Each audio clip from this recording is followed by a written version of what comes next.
A very good evening to all of you. In this session, we would discuss what are NFT and virtual digital asset, two of the very important topics that have been part of this budget, the topics that have been tweeted the most.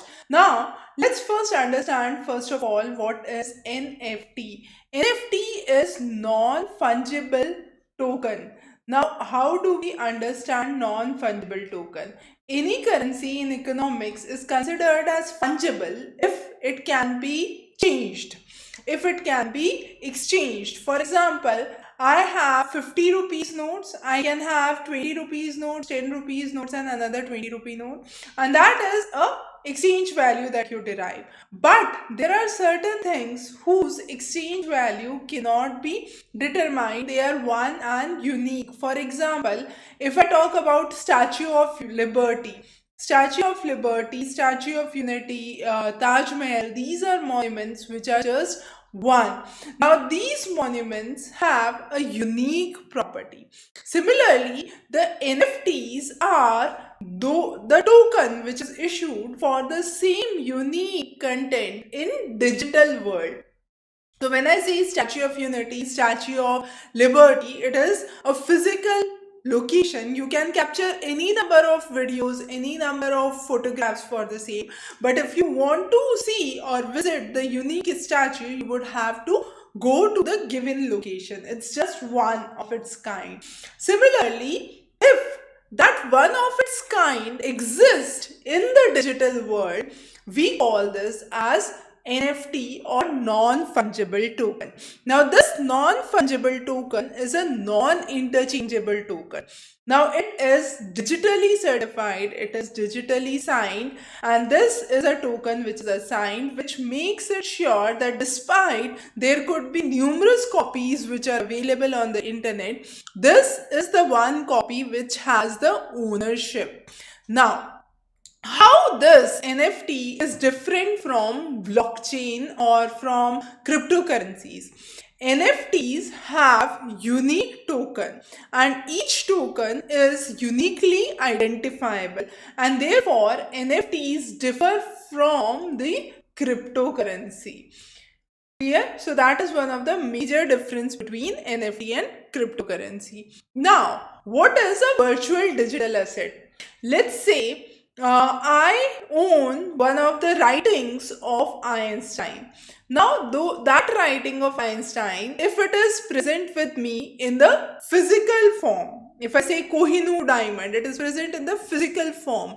Now, this can be auctioned into the market, and you can ask for whatever rate it deserves. So that writing of Einstein or the Kohinoor diamond, if I take as an example, those are real assets. But what if those assets are present virtually in the virtual scenario? So there is digital representation, and this digital writing or the real writing of Einstein has a virtual digital asset and has a specific value or a importance attached to it. Now, therefore, this could be traded electronically, it could be stored electronically, it could be transferred electronically, and it could also be traded. It's not just in the purpose of investment that this virtual digital currency is there, but also in the various ways through which we understand that it could be traded or stored. Now, government is planning to bring in the concept of what is known as digital rupee. So this digital rupee will be introduced, issued by RBI starting 2022-23, and this would be issued again using the blockchain technology. If you want to know more about what is cryptocurrency, we have covered that in one of our separate videos. You can just search the Examrace channel for the cryptocurrency video. But definitely, with 30% tax brought on the virtual digital asset, this becomes a very, very important topic of your discussion and understanding.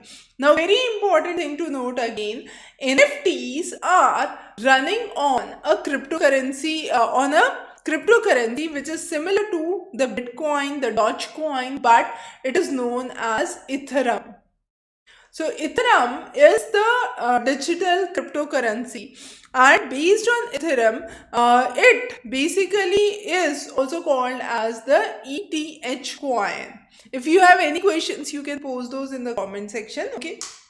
So Ethereum blockchain is where NFTs are part of. So NFT is a token which is assigned not only in India but globally, and it is a proof that this is the original digital copy and you own the ownership for this digital copy, and therefore it could be either used as a collector's perspective, it could be brought into sale into the market, or it could be actually brought in transaction, it could be stored, it could be transferred. So it has its own value associated to it. Now, you might wonder why, when you can have thousands and hundreds of digital copies, why is this useful and why is this valuable? Recently, we have seen numerous NFT which have been traded, and we have numerous personalities who have shown interest with NFTs. For example, the football player Ronaldo. From India, we have Amitabh Bachchan, who has shown interest with NFT. So there is where you have their belongings, their things which have turned into a digital landscape, and those would be actually brought into the market, probably auctioned in the market in a simple term. Now, coming on to the key highlights of this budget. The key highlights of this budget, this has been called as Amrit Kal, which is the next 25 years, focusing mainly on all-inclusive growth, and Gati Shakti program, which is mainly for the infrastructure, then inclusive development, financing the investment, and increasing opportunities for investment, and mitigating the issues regarding climate change are the four major issues that have been addressed. So under the Gati Shakti plan, there are 7 engines which drive it: rail, road, airport, port, mass transport, waterways, and logistics. So a national master plan would be devised, and this would complete nearly 25,000 kilometers of national highway. A unified logistic interface platform would be allowed for all mode operators. 4 multimodal logistic parks on public-private partnership would be started. 1 station, 1 product, more coverage under Kavach. New Vande Bharat trains would be inaugurated. Integration of postal and railway network for faster availability. National Ropeway Development Plan would be released. Then in the field of agriculture, we are focusing on chemical-free natural farming, zero-based natural farming, addition in the terms of post-harvest value and branding of millet, using Kisan drones, delivery of digital and high-tech services to the farmers, blended capital to financial startup, to agriculture startups for finance.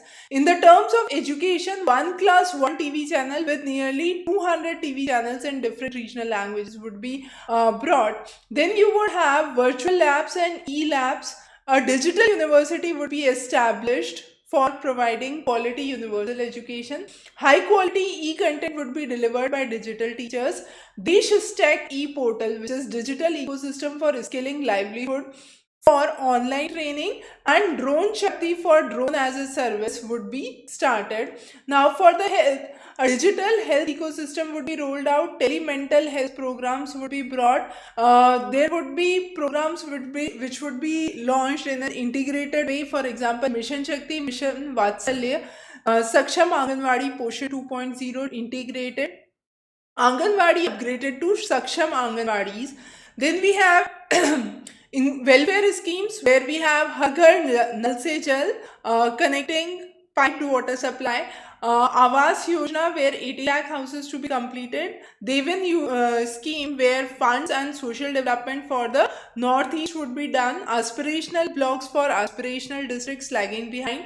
Vibrant village for the villages which have been left out, the border villages. Then we have digital banking by post office covering 100% all the post offices under this, and scheduled commercial banks to set up digital banking units in 75 districts, interlinking various portals and revamping the program. Then we have ease of doing business and ease of living. Under ease of living, passports would be e-passports and chip embedded e-passports would be issued. Then there would be modernization of building bylaws, Center for Excellence in Urban Planning, battery swapping policies instead of the charging stations in urban areas. Then for ease of doing business, there would be easy access. So if the company wants to wind up, so accelerated winding up would be allowed to the company in case they want to exit. Unique land parcel identification number for IT records would be done. Parivesh portal would be extended, and you would have animation, video, and gaming, which would be promoted. So ITIs would be given the task where these activities would be given value, and they would be promoted under those heads. Then we would have investment under various ends.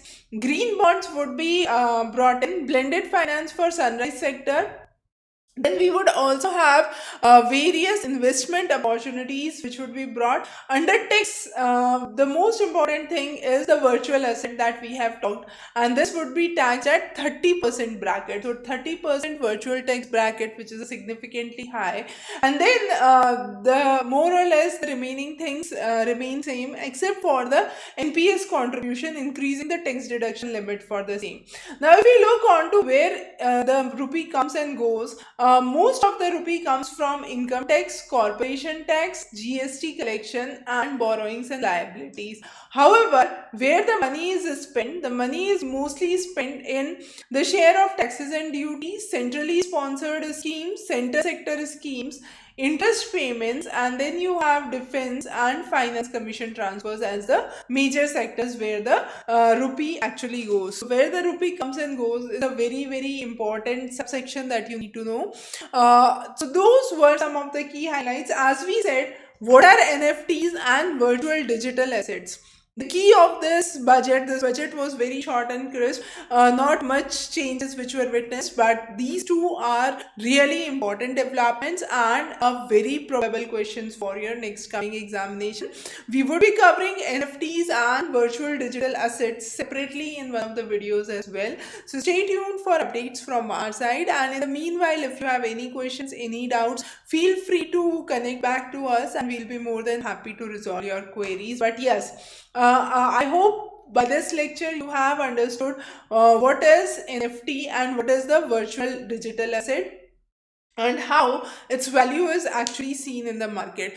Wish you very good luck for the forthcoming examination, and we will be meeting next Saturday again at 6 p.m. Till then, stay safe. Thank you.